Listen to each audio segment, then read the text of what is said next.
Students, अरे coaching classes के study of mathematics YouTube channel में आप सभी का स्वागत है। आज का हमारा टॉपिक है linear equation in two variable.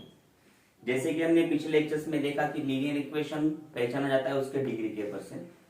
अब यहाँ पर हम लीनियर इक्वेशन के बारे में थोड़ी और जानकारी लेंगे और एक्चुअली एग्जाम्पल से लीनियर इक्वेशन को रिकॉग्नाइज कैसे करते हैं, मतलब दिए हुए एग्जाम्पल्स लीनियर इक्वेशन कब होते हैं और उसके लिए क्या क्या कंडीशन होती है, ये आज हम आज की वीडियो में देखेंगे।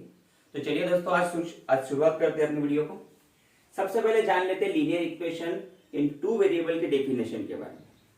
अब लीनियर इक्वेशन की डेफिनेशन क्या कहती है? An equation contain two variable and the degree of each term containing variable is 1 is called linear equation.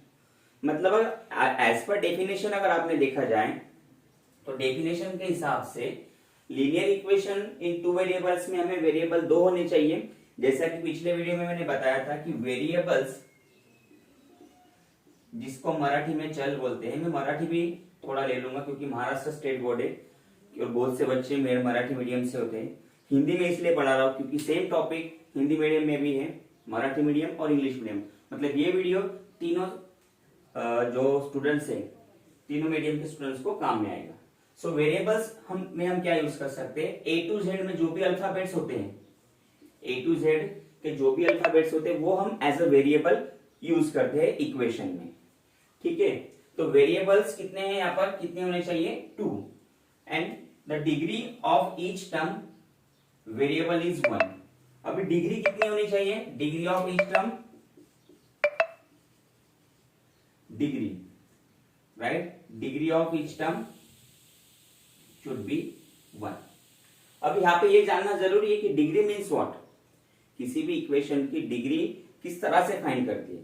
तो डिग्री मीन्स व्हाट, जो हाईएस्ट पावर होती है, हाईएस्ट पावर ऑफ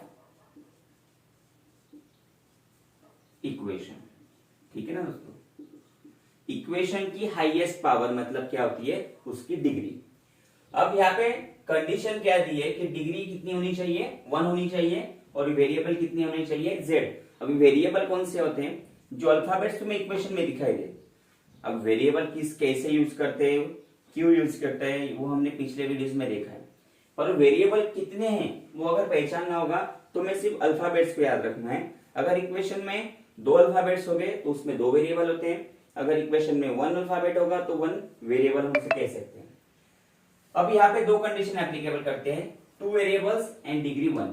ओके, और डिग्री जिस तरह से बताया मैंने, हाईएस्ट पावर ऑफ इक्वेशन, ये हो गई डिग्री 2। सॉरी, तो ये वेरिएबल और डिग्री इन दोनों कंडीशंस में, मतलब कोई भी इक्वेशन अगर ये दोनों कंडीशंस को अप्लाई करता होगा तो that equation is called as a linear equation in a two variable. ठीक है, अब ये 2 कंडीशन है। उसके साथ साथ इक्वेशंस की ये तो कंडीशन, बट कुछ हिडन कंडीशंस भी होती है। किसी भी इक्वेशन को रिकॉग्नाइज करने के लिए कुछ हिडन कंडीशंस होती है। उसमें देखो, एक प्रॉपर कंडीशन हमेशा याद रखनी कि पावर ऑफ इक्वेशन और पावर ऑफ टर्म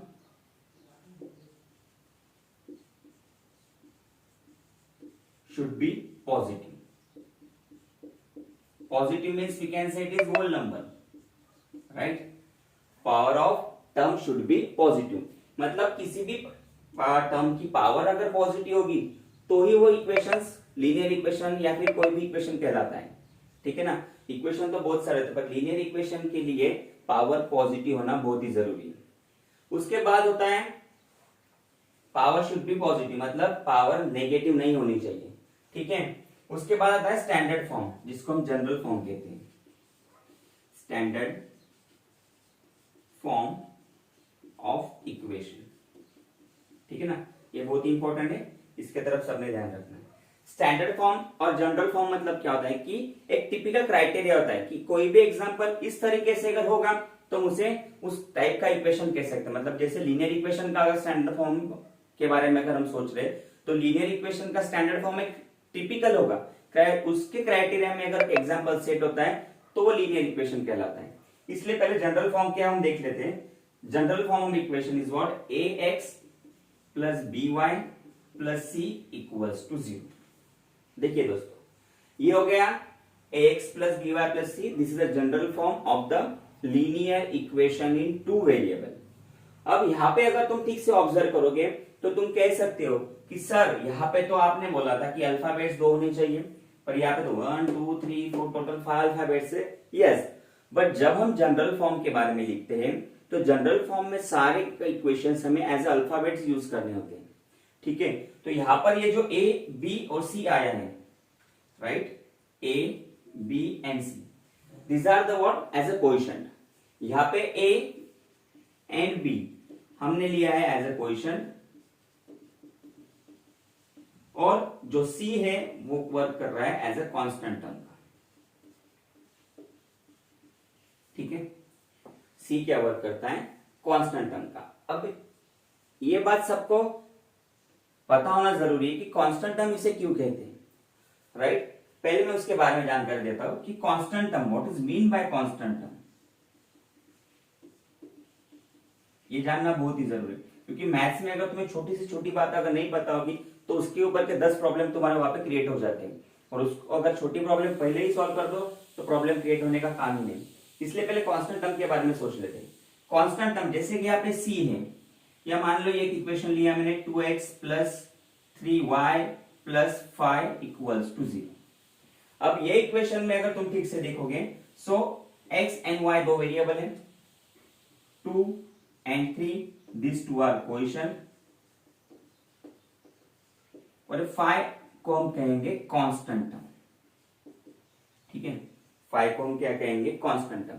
अब ये दोनों में फर्क क्या होता है, क्या डिफरेंस क्या होता है, देखो यहां पे जो टर्म है फर्स्ट 2x की टर्म की वैल्यू चेंज होती रहेगी या हो सकती है, क्यों, क्योंकि यहाँ पे एज ए वेरिएबल x लिया है, और तुम्हें पता है कि वेरिएबल की वैल्यू कोई फिक्स नहीं होती। हाँ, किसी एक एग्जांपल में टिपिकल वैल्यू फिक्स होती है, बट हर एक एग्जांपल में x की वैल्यू वही होगी ऐसा कोई जरूरी नहीं है।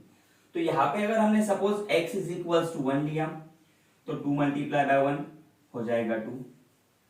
अगर हमने x इज इक्वल्स टू 2 लिया तो 2 मल्टीप्लाई बाय 2 हो जाएगा 4। इफ वी टेक 3 ईयर, अगर हमने 3 लिया तो 2 मल्टीप्लाई बाय 3 हो जाएगा 6। मतलब यहाँ पे अगर x की वैल्यू चेंज हुई तो ये पूरे टर्म 2x की वैल्यू अपने आप चेंज होते जाती है। मतलब ये वैल्यू कांस्टेंट नहीं है, ये चेंज होती रहेगी। तो इसीलिए ये 2x वेरिएबल है, मतलब क्या कि वो वैल्यू चेंज हो सकती है, वैसे 3y में।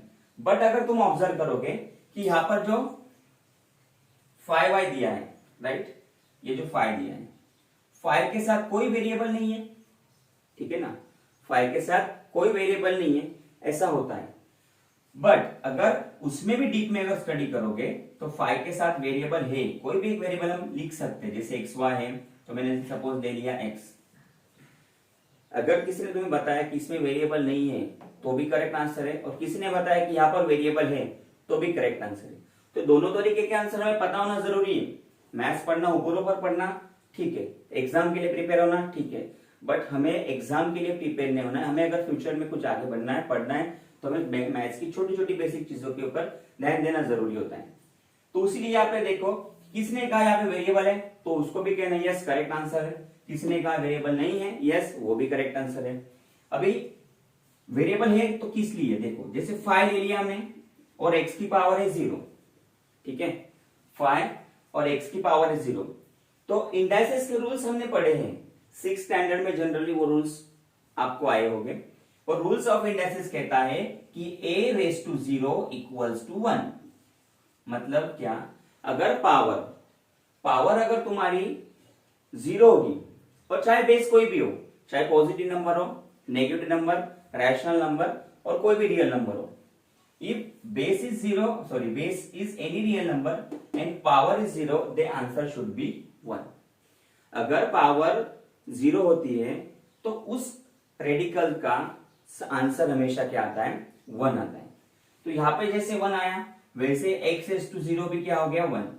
तो 5 1 जा 5, मल्टीप्लीकेशन के बाद भी वैल्यू तो चेंज नहीं हो रही है, मतलब इसकी वैल्यू अगर चेंज नहीं होती है तो इसे हम कह सकते हैं कांस्टेंट, इसे हम कहेंगे constant because they does not change their value. वो फाइव खुद की वैल्यू को चेंज नहीं कर रहा है, right? So that's why this is a constant term. तो इसी तरह यहाँ पे फाइव है कांस्टेंट टर्म, ठीक है बच्चों। तो इसलिए देखो, जैसे मैंने आपको बताया कि एक एक एग्जांपल के बारे में जैसे जैसे तुम आगे बढ़ते जाओगे वैसे वैसे मैथ्स में तुम अंदर चले जाओगे। और यही जरूरी होता है किसी की मैथ्स को अगर तुम्हें अच्छे से जानना है तो मैथ्स के लिए छोटी छोटी बेसिक चीजों के ऊपर फोकस करना बहुत जरूरी है। और मैं तुम्हें ये हर वीडियो में हर एग्जाम्पल में करवाऊंगा, तो इसलिए आप बेफिक्र रहिए, मेरे साथ बने रहिए। अब यहाँ पे सी है कांस्टेंट टर्म, ठीक है, और ए बी ये क्या है? एज ए कोएफिशिएंट, क्योंकि जनरल टर्म में हमने इसको जनरल टर्म में हम अल्फाबेट यूज करते हैं। मतलब इसका मतलब ये नहीं कि यहाँ पे 5 वेरिएबल्स है, यहाँ पे ए एंड बी क्या है? Coefficient, and coefficients are real numbers, coefficients of real numbers. अब ये रियल नंबर्स क्या होते हैं ये भी अगर आपको पता नहीं होगा तो डिस्क्रिप्शन में मैंने लिंक दी है कि रियल नंबर का पूरा एक टॉपिक मैंने वहां पे डिस्क्राइब किया है, उसको आप पहले देख लीजिए, फिर ये रियल नंबर को आप स्टडी कीजिए। ओके, तो रियल नंबर होते हैं। अब A and B of coefficient and coefficient should be real number, ठीक है। अब रियल नंबर में जो ए और बी की हम बात कर रहे हैं वहां पे और एक कंडीशन हमें याद रखनी है कि ए और बी में ये दोनों क्या होने चाहिए? A and B does not equals to 0 at the same time. मतलब क्या? एक ही टाइम पर ए और बी की वैल्यू 0 नहीं होनी चाहिए। अगर ए इक्वल्स टू 0 है, ठीक है, ए इक्वल्स टू 0 है, कोई बात नहीं चलेगा। B equals to 0 then also okay, but दोनों सेम टाइम 0 नहीं होने चाहिए। किसी एक टाइम 0 होगा तो भी linear equation in two variable में आएगा, पर अगर दोनों वेरिएबल की कोएफिशिएंट अगर 0 आ जाते हैं so it is not a linear equation, ठीक है ना। तो लीनियर इक्वेशन जानने के लिए 4 मेन कंडीशन तुम्हें याद रखनी है। पहली कि वेरिएबल कितने होने चाहिए, हम लिख लेते हैं यहाँ पे, कंडीशन फॉर लीनियर इक्वेशन, और ये बात तुम्हें हमेशा याद रखनी है, condition for linear equation in two variable.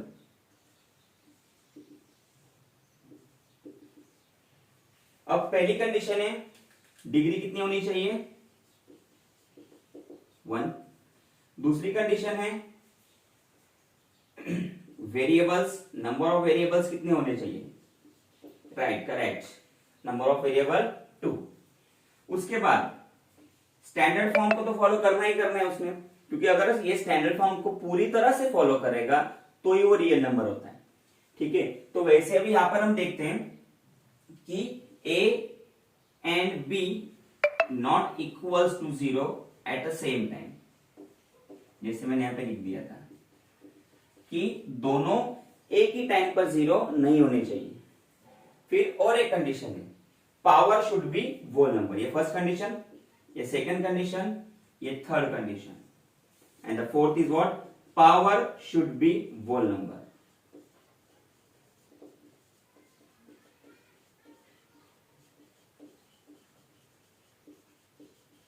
Okay दोस्तों, तो इस तरह से हम किसी भी इक्वेशन को लीनियर इक्वेशन है या नहीं, ये 4 कंडीशन को अप्लाई करके चेक कर सकते हैं।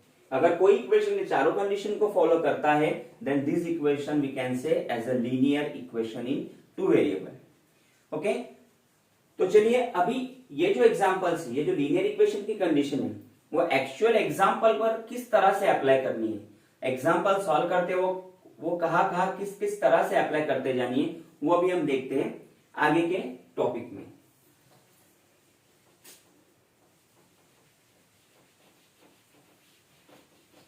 ओके, सो अगर आपने हमारे YouTube चैनल को अभी तक सब्सक्राइब नहीं किया होगा तो जल्दी से सब्सक्राइब कर दीजिए और बेल आइकन पर क्लिक कर दिए, मतलब आने वाले वीडियोस के नोटिफिकेशन आपको मिलते रहेंगे। और आप अगर आपको ये वीडियो अच्छा लगे तो जरूर आपके दोस्तों में शेयर करना, मतलब आपके साथ वो भी स्टडी में हिस्सा ले सके। तो चलिए अभी हम क्वेश्चन मैंने यहाँ पे लिख के रखा है। फर्स्ट क्वेश्चन है which of the following are linear equation in two variables. Marathi में भी लिख लेता हूं मैं क्वेश्चन, क्योंकि तीनों मीडियम्स के बच्चे हमसे जुड़े हुए हैं। खालीलपैकी कोणती समीकरणे दोन चलातील रेषीय समीकरणे आहेत? चल मीन्स वेरिएबल, राइट। अभी एक्चुअली फॉर्मूला जो होता है वो किस तरह से अप्लाई करना वो देखो। पहला इक्वेशन हम लिख लेते हैं 4m + 3n = 12, ठीक है। अब यहाँ पे अगर देखोगे तो हमें 4 कंडीशन अप्लाई करनी है। मैं फिर से यहाँ पे लिख देता हूं तुम्हारे लिए। डिग्री, उसके बाद वेरिएबल, थर्ड है हमारी पावर जो पॉजिटिव होनी चाहिए, and fourth one is what, main important thing, a and b not equals to 0 at the same time. मैं बार बार इसलिए लिख रहा हूं क्योंकि ये चीज बार बार अगर तुम पर हैमरिंग होगी तो ये तुम कभी भूलोगे नहीं। इसलिए अभी तक मैंने 4 से 5 बार ये चीजों को रिकॉल किया है। तो जितना रिकॉल करते जाओगे उतना ही तुम्हारे ब्रेन पर हैमरिंग होगी और वो तुम्हारे लिए हमेशा की इमेज तुम्हारे दिमाग में बन जाएगी। तो यहां पर अभी 4m + 3n = 12, ये एक इक्वेशन है। इसमें वेरिएबल्स कितने पहले चेक कर लो, 1 2, वेरिएबल है 2, ओके। उसके बाद यहां पर m की पावर 1 है, यहां पर भी n की पावर 1 है। और जैसे कि 12 कांस्टेंट टर्म मैंने बताया तो कांस्टेंट टर्म है। और किसी ने पूछा तुम्हें कि what is the power of this 12 की पावर तो जनरली 1 है, पर उसके साथ जो वेरिएबल है उसकी पावर कितनी है, जो हिडन वेरिएबल है, अगर हमने x लिखा तो उसकी पावर हम बोलेंगे 0, ठीक है। अगर 12 की पावर है तो उसको 1 होती है। सो वेरिएबल 2 और यहाँ पे m की पावर 1 है, n ऑल्सो पावर 1, मतलब दोनों की पावर 1 1 है। तो हाईएस्ट पावर होगी तुम्हारी 1। अगर हाईएस्ट पावर 1 है मतलब उसकी डिग्री क्या है, 1। If degree 1, so will write down degree 1, okay. Variable 2, degree 1। अब a and b not equals to 0, क्योंकि a की वैल्यू 3 है, b की वैल्यू कितनी है, 3।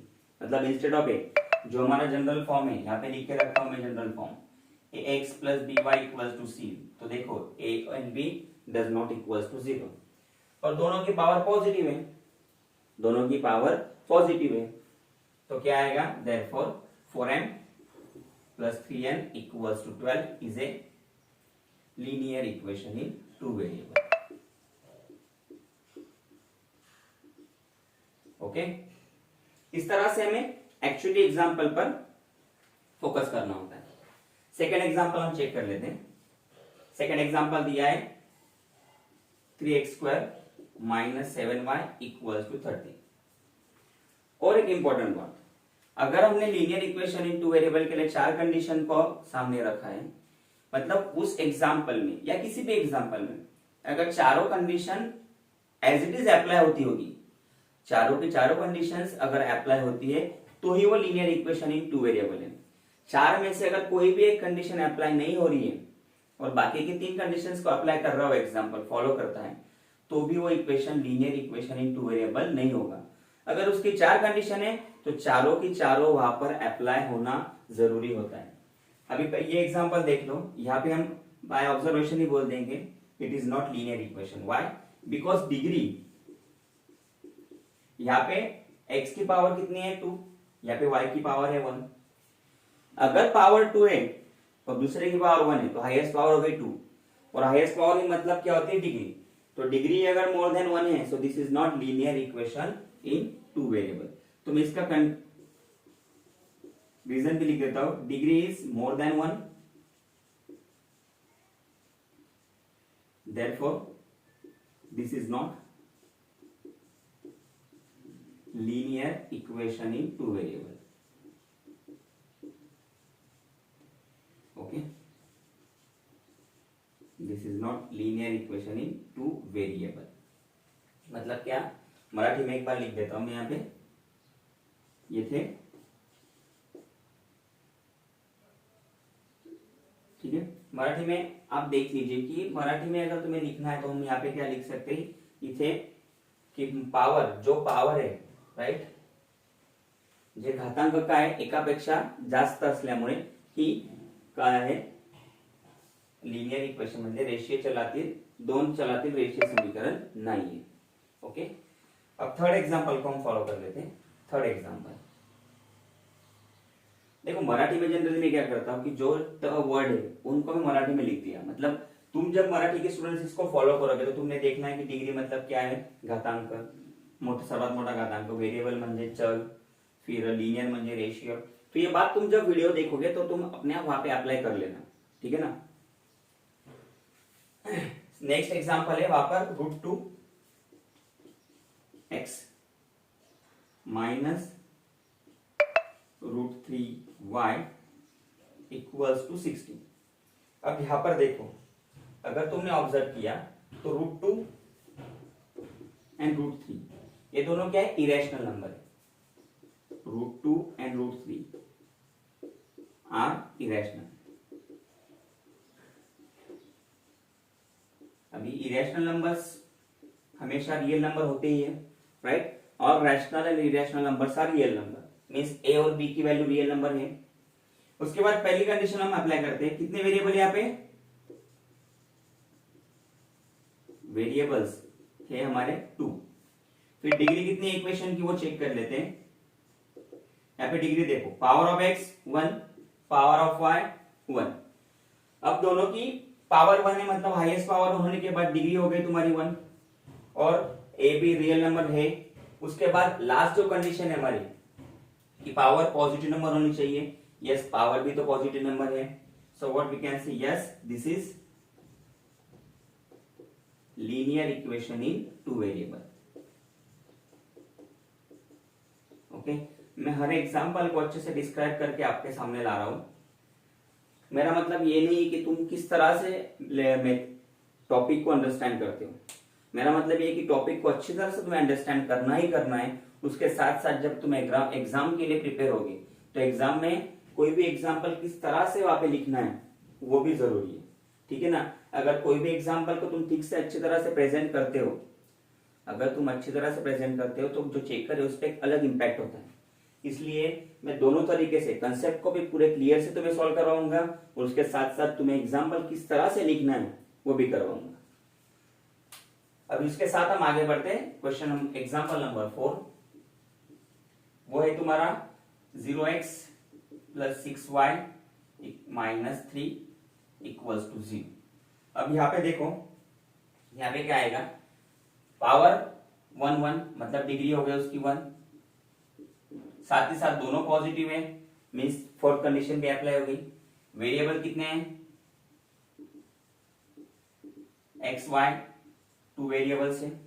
और मैंने बताया था कि दोनों में से अगर एक 0 है, रियल नंबर ए और बी दोनों में से कोई भी एक 0 तो इट्स ओके, बट दोनों एक साथ 0 नहीं होने चाहिए। तो आ गया 0 and 6 are real number, so this is what, this is linear equation in 2 variable.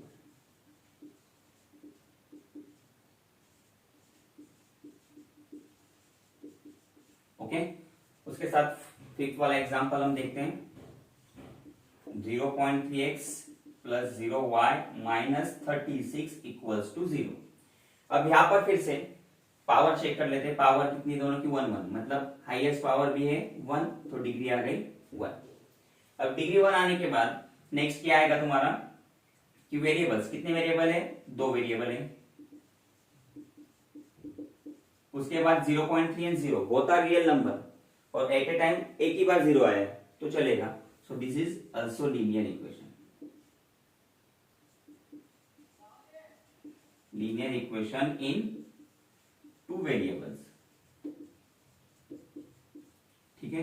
अब 6 नंबर का एग्जांपल थोड़ा चेंज और इंपॉर्टेंट है, थोड़ा उस पर फोकस करते हैं। मैंने बताया था कि power should be whole number, right. पिछले एग्जांपल में बताया था कि पावर उसकी क्या होनी चाहिए, होल नंबर्स होनी चाहिए, या फिर डिग्री मोर देन 1 नहीं होनी चाहिए। देखो एग्जांपल को अगर सिंप्लीफाई करना पड़ेगा तो सिंप्लीफाई करना चाहिए, क्योंकि after simplification only you can जज दिस इज लीनियर इक्वेशन और नॉट। कि सिर्फ दिखता है उस तरह से तुम अगर सॉल्व कर लो तो वैसा नहीं आएगा। अब यहाँ पे देखो, इस एग्जांपल को 2 तरीके से हम जज कर सकते हैं। यहाँ पे हमने रूल्स ऑफ इंडाइसेस बहुत ही इंपॉर्टेंट वर्क करते हैं। यहाँ पर रूल्स ऑफ इंडाइसेस हमने पिछले पढ़े थे कि if a 1/a⁻n then what a⁻n। मतलब अगर डिनोमिनेटर में किसी पार्ट टर्म बेस का पावर है और उसका अगर रेसिप्रोकल किया जाए तो वो हो जाएगा तुम्हारा नेगेटिव पावर में, राइट। जिससे जैसे यहाँ पे m पॉजिटिव है, उसका रेसिप्रोकल किया तो a raise to negative m, मतलब पावर क्या हो गई, नेगेटिव हो गई। अब इस तरह से अगर यहाँ पे अप्लाई करते हैं तो 4 अपॉन एक्स की टर्म क्या है, actually 4 multiply bye 1 upon x. देखो हर टर्म को डिस्क्रिप्शन जरूरी होता है, इसलिए हर टर्म का डिस्क्रिप्शन मैं आपकी तरफ ला रहा हूं। तो 4 मल्टीप्लाई बाय 1 अपॉन एक्स। अब यहाँ पे क्या हो गया, 4 एज इट इज, और जैसे 1 अपॉन एक्स, यहाँ पे x की पावर 1 है, पर अगर हमने उसका रेसिप्रोकल किया तो उसका हो जाएगा power x raise to negative 1। तो यहाँ पे ये हो जाएगा 4 multiply by x raise to negative 1, ठीक है। तो यहाँ पे ये टर्म की हो गई 4 upon x is equal to what, 4x raise to negative 1। तो मैं यहाँ पे लिख देता हूं 4x रेज टू नेगेटिव 1। उसी तरह से 5 अपॉन y की भी टर्म क्या आएगी, 5y raise to negative 1 equals to 4। अब ये सिंप्लीफिकेशन होने के बाद सिंपल से तुम बता सकते हो कि this is not linear equation in two variable. Why? Because power are negative, power negative है, इसलिए linear equation in two variable नहीं है। दिस इज नॉट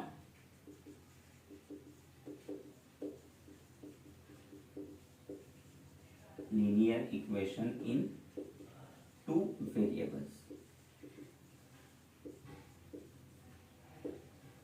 ओके, इस तरह से देखो हर एग्जाम्पल में थोड़ा थोड़ा चेंज है। यहाँ पे पावर 1 थी, सिंपल एग्जाम्पल, यहाँ पे पावर 2 है।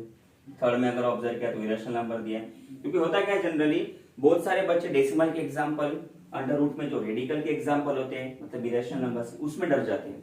यहाँ पे देखो फर्स्ट टर्म में 0 है, यहाँ पे सेकंड टर्म में 0 है, यहाँ पे पावर सॉरी जो वेरिएबल्स दिए वो डिनोमिनेटर शेप, मतलब डिनोमिनेटर में दिए। तो हर एक एग्जाम में थोड़ी थोड़ी वैरायटी है, तो हर एक एग्जाम्पल को मैंने अच्छे से डिस्क्राइब करके आपके सामने रखा है। अभी लास्ट वाला जो एग्जाम्पल है 7th, उसको हम सॉल्व कर लेते हैं। 7 में क्या दिया है, 4xy minus 5y minus 8 equals to 0। अब यहाँ पे क्या करना है, यहाँ पे पावर 4xy जो टर्म है उसमें x की भी पावर 1 है और y की भी पावर 1 है। अगर दोनों की पावर 1 1 है तो जब हम काउंट करेंगे होल टर्म की पावर को तो पूरे टर्म की पावर हो जाएगी 1 + 1 2। हम लिखेंगे ऐसा नहीं कि 4xy ब्रैकेट स्क्वायर, ऐसा हम नहीं लिखेंगे, बट एक्चुअली जब उसकी पावर काउंट होगी डिग्री के लिए तो ये टर्म की पावर हो गई 2, 5y रेज टू 1, यहाँ पे y की पावर आ गई 1, मतलब हाईएस्ट पावर कितनी है यहाँ पर, हाईएस्ट पावर है 2। तो यहाँ पर डिग्री कितनी हो गई, यहाँ पर डिग्री हो गई 2। और अगर डिग्री 2 है तो हमें पता है कि degree is more than 1, then this is not a linear equation. तो ये लीनियर इक्वेशन नहीं होता है। So therefore we can write here this is not linear equation in two variable. Okay, तो इस तरह से एक्चुअल एग्जांपल्स पर कंडीशन किस तरह से अप्लाई होती है वो हमने इस वीडियो में देखा। हमारे साथ आखिर तक बने रहने के लिए धन्यवाद। अगर अभी भी आपने हमारे चैनल को सब्सक्राइब नहीं किया था, नहीं होगा तो जल्दी से सब्सक्राइब कर दीजिए और बेल का आइकॉन पर क्लिक करके आने वाले वीडियोस का फायदा लीजिए। Thank you very much.